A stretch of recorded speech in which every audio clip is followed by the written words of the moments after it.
Hello parents, are you confused that how to teach the sound of A to your kids? As in pan, it's A, and in pain, it's A. So let me tell you, when A is alone, it will say the sound A, and when A is with another vowel like AI, A is also a vowel and I is also a vowel.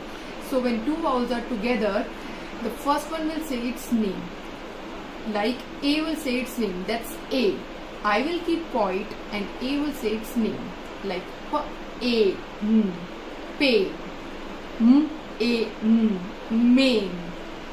A will say its name.